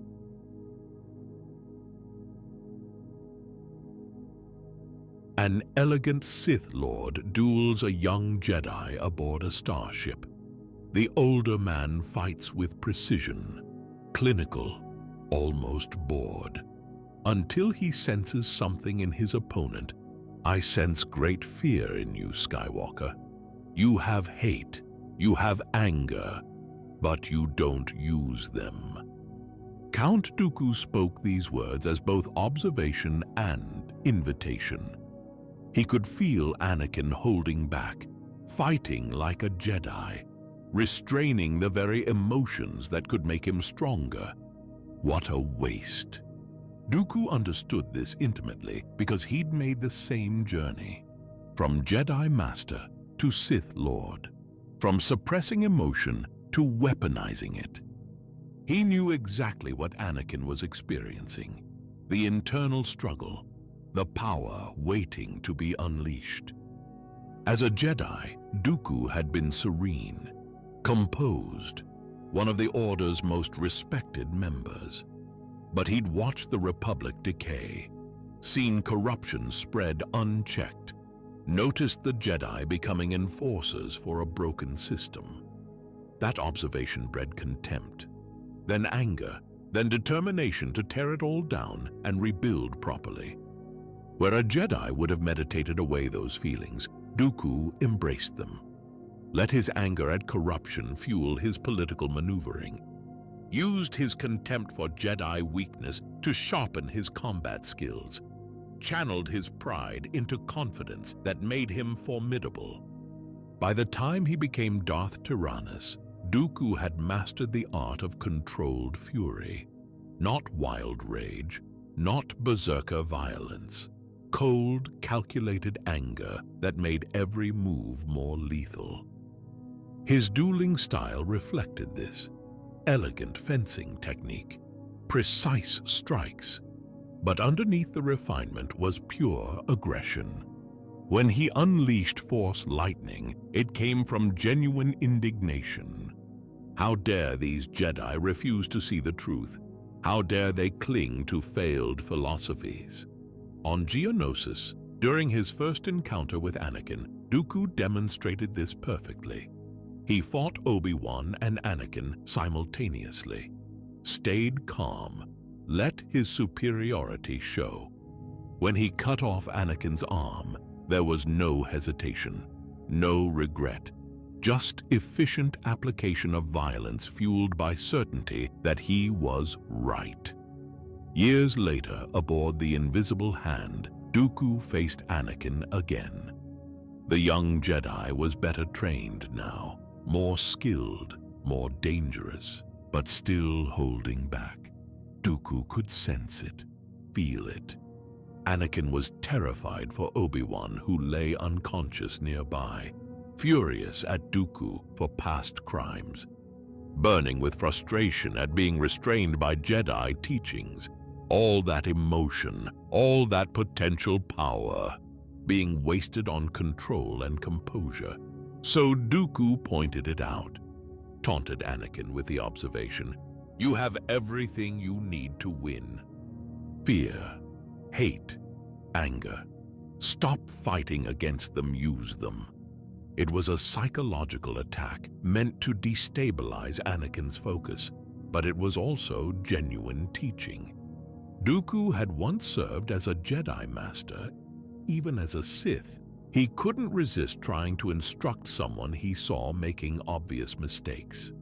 The manipulation worked better than Dooku expected. Moments later, after Dooku pressed harder by probing Anakin's thoughts about Padme, something snapped. All that carefully controlled emotion broke free. Anakin attacked with pure fury. No Jedi restraint, no measured response. Just overwhelming aggression fueled by hate. Dooku suddenly found himself on the defensive. This was different from their Geonosis duel. Anakin was channeling dark side energy now. Using his anger exactly as Dooku had suggested, the tide turned instantly. Anakin's strikes became unpredictable, savage, powered by emotion rather than technique. Dooku tried to adapt but couldn't. Within moments, both his hands were severed. He collapsed, defeated. In that instant, Dooku realized his mistake. He'd succeeded too well at corrupting Anakin. The boy had finally used his anger, and it was strong enough to overpower a Sith Lord. The quote captures something essential about Sith philosophy. Emotions aren't weaknesses to be suppressed.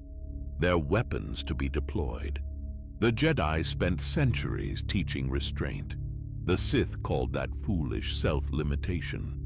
For someone seeking power, Dooku's observation was seductive. You already have anger. You already have fear. Why not use them?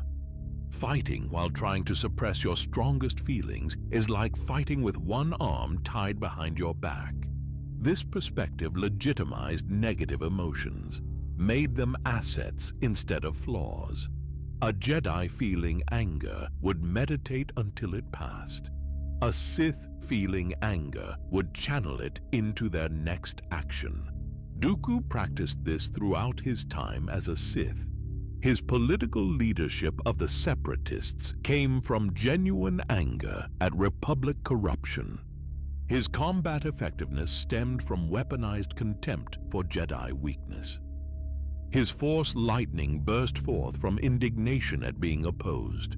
Every emotion served a purpose. Pride became confidence. Disdain became tactical advantage. Anger became power. The quote also reveals Dooku's somewhat clinical approach to the dark side. He analyzed Anakin like a problem to solve. You have these resources, you're not using them efficiently. Here's how to optimize your performance. It was almost academic, which made sense for someone who'd been a learned Jedi Master before turning. Dooku brought intellectual rigor to dark side philosophy, studied it, refined it, taught it to others like Ventress, and attempted with Kenobi. His taunt to Anakin followed this pattern. Not crude mockery, sophisticated observation presented as helpful advice. Let me point out what you're doing wrong. You could be so much stronger if you just stopped handicapping yourself.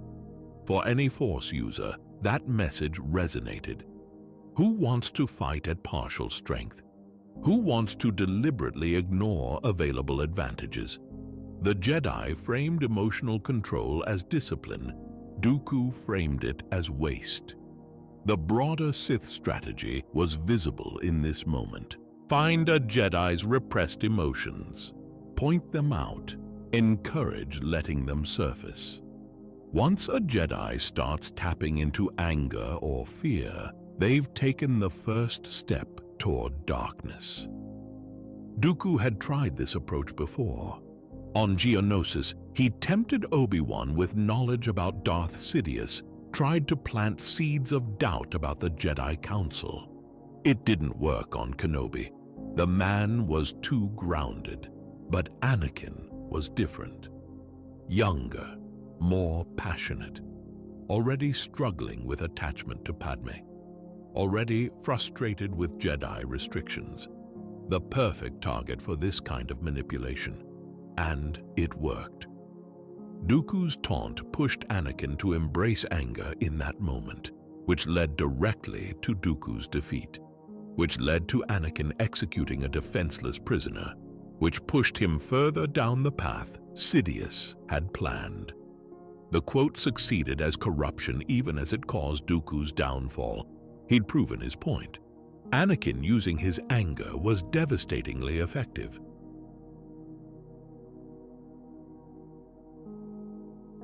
A young warrior trained in secret his entire life finally gets the call. After 1,000 years of hiding, the Sith are ready to step into the light, and he'll be the weapon that announces their return. At last, we will reveal ourselves to the Jedi. At last, we will have revenge. Darth Maul spoke these words with pure eagerness. This was what he'd been born for. What every moment of brutal training had prepared him for, the chance to make the Jedi pay. Maul had been taken as a child by Darth Sidious, raised in darkness, trained in isolation, fed a steady diet of hatred from his earliest memories. The Jedi were the enemy. They'd wronged the Sith long ago.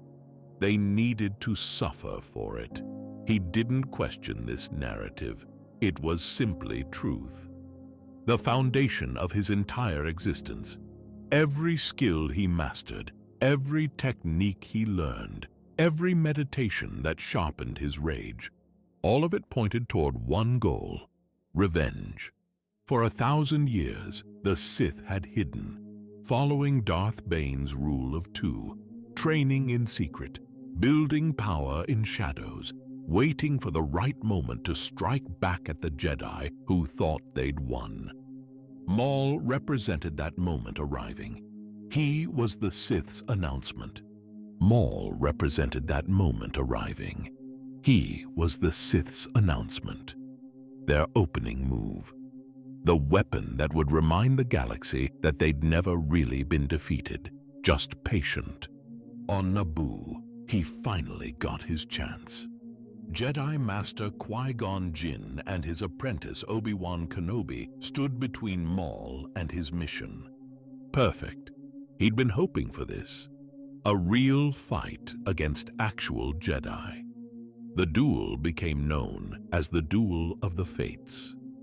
Maul against two Jedi in a Naboo power generator, his double-bladed lightsaber spinning, pure aggression channeled into combat, every strike fueled by hatred.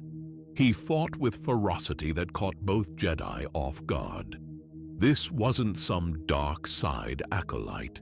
This was a true Sith warrior, fully trained, completely committed, driven by purpose that made him relentless. Maul managed to separate the two Jedi, trapped Obi-Wan behind an energy barrier, then faced Qui-Gon alone. The older Jedi Master fought well, but Maul had youth and fury on his side. When he finally struck Qui-Gon down, Maul stood over him. This was it. The revenge he'd craved. A Jedi Master fallen. The Sith's first public victory in a millennium. Proof that they were back and dangerous. His triumph lasted seconds. Obi-Wan, consumed by grief and rage, attacked with everything he had. The duel turned. Maul found himself cut in half and falling down a reactor shaft. That should have been the end. For anyone normal, it would have been, but Maul's hatred was too strong. His need for revenge too powerful. He refused to let go, refused to fade away. His rage kept him conscious through what should have been instant ending. He survived. Barely. Went mad for years. Lived like an animal on a junk planet with cybernetic legs barely functioning. His mind shattered, but his hatred intact. When his brother Savage Opress found him and restored his sanity, Maul had one thought: revenge. On Obi-Wan for cutting him down, on Sidious for abandoning him, on the Jedi for existing. He built a criminal empire, took over Mandalore, became a warlord with resources and followers. But none of it was about power for its own sake.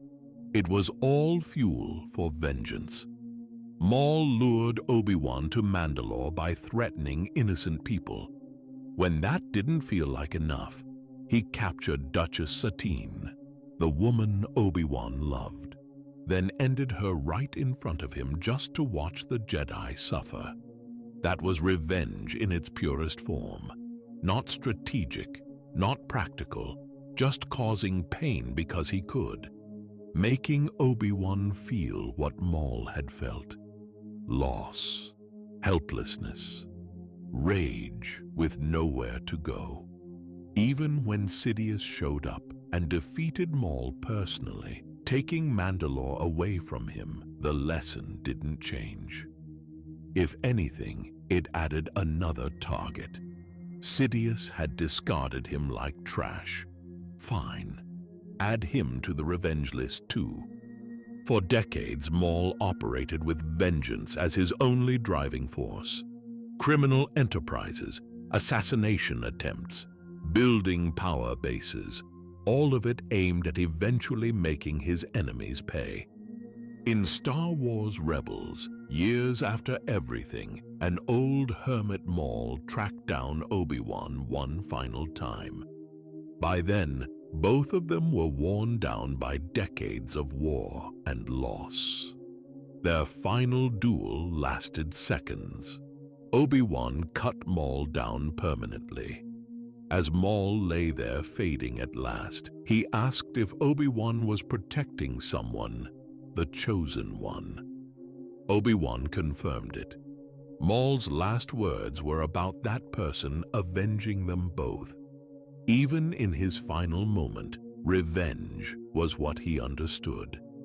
The quote captures something essential about the Sith in the prequel era. They weren't just seeking power, they wanted payback. The Jedi had defeated them before, driven them into hiding, made them live like criminals in their own galaxy. Now they were back, ready to settle accounts. To make the Jedi understand what it felt like to lose everything. Framing it as revenge rather than conquest gave the Sith cause emotional weight. This wasn't cold ambition. This was righteous fury. The Jedi had wronged them and now justice would be served. For Maul personally, this made life simple. No complicated politics, no strategic maneuvering. Just pure hatred pointed at clear targets. The Jedi wronged us. We make them pay. Done. That simplicity made him incredibly dangerous. You can negotiate with someone who wants power, offer them deals, find compromises. But someone driven purely by vengeance? They'll sacrifice everything to hurt you, even if it costs them their own life. Maul proved this repeatedly. Cut in half, survived through hatred, lost his empire, started over. Defeated by Sidious, kept plotting anyway. Nothing deterred him because he wasn't trying to win or gain something. He just wanted his enemies to suffer. The Sith's long patience before revealing themselves added weight to the revenge. They'd waited 1,000 years, planned across generations, built toward this moment with absolute discipline. That's not simple anger. That's cultivated hatred refined into purpose. When Maul said at last, "We will have revenge," he meant it represented centuries of built-up fury finally being released, the dam breaking. All that patient hatred flooding out at once. And it worked. The Jedi were caught completely off guard. They thought the Sith were gone extinct. A problem solved 1,000 years ago. Suddenly Maul appeared and everything changed. That initial shock never fully wore off. From Maul's appearance on Naboo through Order 66, the Jedi were constantly reacting, always behind, never quite regaining their balance. The Sith's revenge succeeded beyond what anyone could have imagined. Maul didn't live to see the Jedi Order fall, but his actions set everything in motion. His emergence proved the Sith had returned. His survival showed how dangerous they were. His endless pursuit of vengeance demonstrated that the Sith would never stop. At last we will reveal ourselves to the Jedi. At last we will have revenge.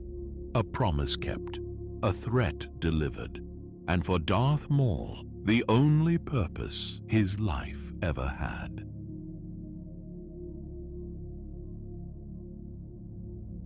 A fallen Jedi stands at a crossroads. He's explored forbidden knowledge, felt the pull of the dark side, but hasn't fully committed. Then, a spirit appears with an offer that's really a threat. Surrender to the dark side, or you will perish.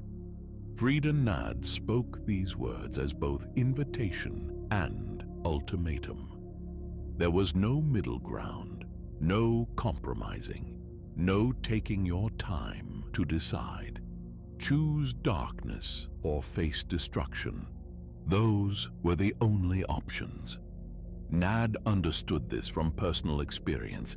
He'd been a Jedi Padawan centuries before. Talented, but impatient. He wanted advancement faster than his masters would give it.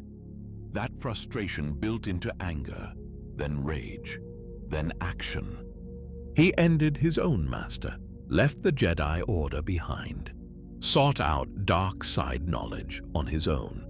On the moon Duxon, he found ancient Sith tombs, relics of power that called to him. He surrendered completely to that call and became something else entirely.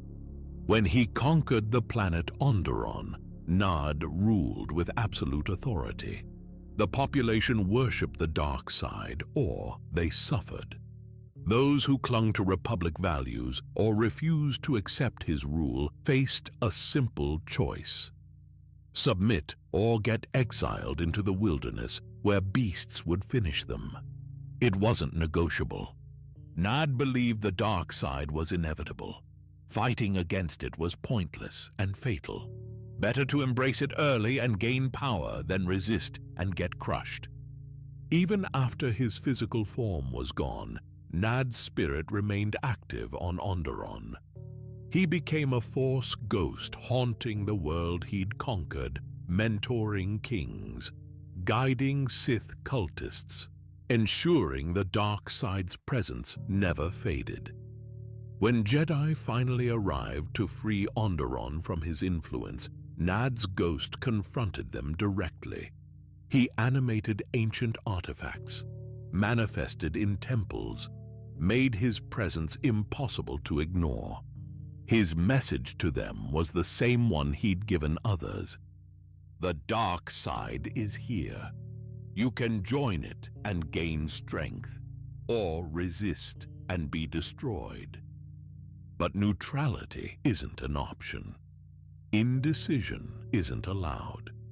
The most famous example came with Exar Kun, a Jedi who'd started exploring Sith knowledge out of curiosity. Kun was powerful, ambitious, but still clinging to the idea that he could study darkness without being consumed by it.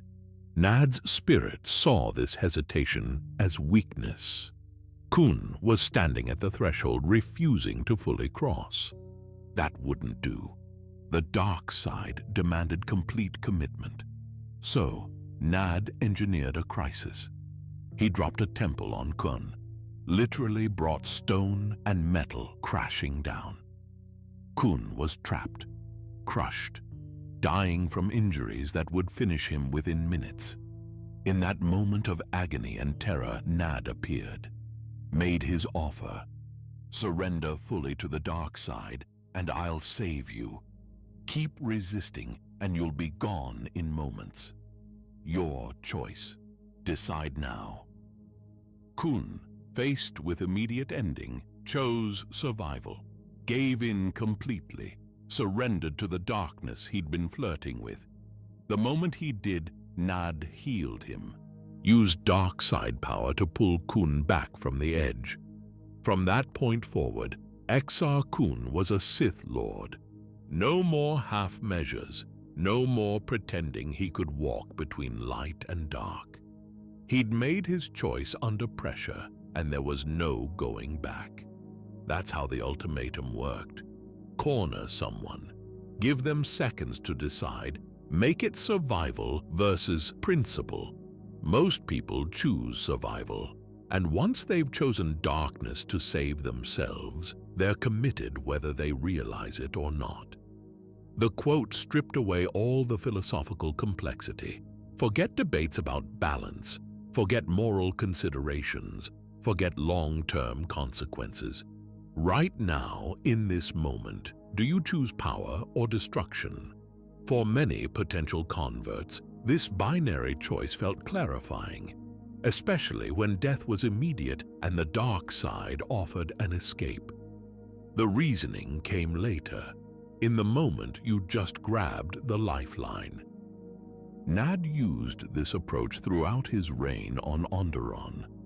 Citizens weren't given time to carefully consider their options. Submit to Sith rule immediately or face exile. The urgency prevented resistance from organizing. The stark choice prevented fence-sitting. For the Sith as a whole, this recruitment strategy proved effective. Similar tactics appeared throughout their history. Vader offered Luke the same essential choice. Join me or face the Emperor's wrath. Binary, immediate, no middle ground. The effectiveness came from exploiting survival instinct. When someone believes they're about to be gone, principle becomes less important than breathing. Once they've compromised to survive, it's easier to compromise again and again, until they've traveled so far down the dark path that turning back seems impossible. Philosophically, the quote represents the Sith view that moral choice is luxury. In moments of real crisis, you do what keeps you alive. Everything else is pretension. The Jedi might talk about honor and righteousness, but faced with actual ending, most would choose survival through darkness. Nadd proved this repeatedly. Jedi who came to Onderon meaning to resist him often ended up corrupted, not through slow seduction, through immediate crisis that forced their hand. Give in or perish right now. When faced with that choice, principles wavered. The quote also served as warning to enemies. Attacking Freedon Nadd's legacy meant facing his ultimatum. You could conquer Onderon militarily, but could you resist when his spirit appeared offering power or promising destruction? Most couldn't. For those already on the dark path, the quote validated ruthlessness. Why show mercy? Why give enemies chances? Either they submit immediately or you destroy them. Simple, clean, effective. This mentality shaped how Sith dealt with conquered populations. No gradual integration, no winning hearts and minds. Immediate submission or immediate consequences. The brutality prevented rebellion by making the cost too high. It's worth noting the manipulation in this approach. By framing it as surrender to the dark side, Nadd made submission sound like wisdom. You're not being conquered. You're accepting reality. The dark side is stronger. Fighting it is foolish. Embracing it is smart. This let people rationalize their choices. They weren't betraying their principles. They were being pragmatic, recognizing superior force, making the logical decision when faced with impossible odds. But the result was the same. Expansion of dark side influence. More people corrupted. More worlds controlled. The recruitment through fear and urgency proved as effective as any philosophical conversion. Freedon Nadd's legacy lived on through everyone he forced to make that choice. Exar Kun became one of the most powerful Sith of his era. The Onderon dynasty he established influenced galactic politics for generations. His approach to dark side recruitment became template for future Sith surrender to the dark side or you will perish. Not an invitation, an ultimatum, not a choice, a demand. And throughout history, when Sith presented it with enough conviction and immediate threat, it worked more often than it failed.